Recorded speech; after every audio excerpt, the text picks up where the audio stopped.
Di tengah naiknya kebutuhan transportasi harian, motor listrik kini menjadi pilihan baru masyarakat. Bukan hanya karena teknologi, namun juga efisiensi biaya dan dampak lingkungan. Salah satu gerai motor listrik di Kota Palembang ini mencatat tipe motor listrik dengan fitur aplikasi dan jarak tempuh panjang paling banyak menarik perhatian pembeli. Selain desain dan teknologi, motor listrik juga dinilai lebih hemat dalam penggunaan sehari-hari. Biaya pengisian daya yang rendah, serta perawatan yang minim menjadi nilai tambah dibanding motor bensin.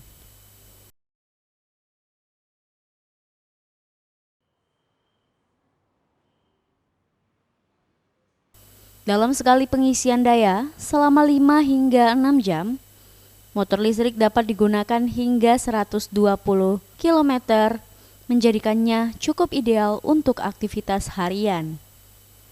Untuk pengecasan kita bisa sampai 5-6 jam.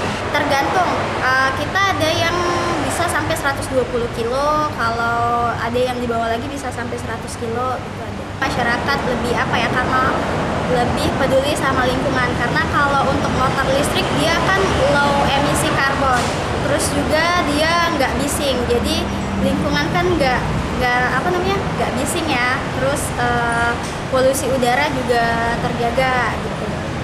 Tak hanya itu, motor listrik juga diharapkan dapat menjadi solusi transportasi ramah lingkungan karena menghasilkan emisi karbon yang rendah. Imelda, Wiji, Sriwijaya TV.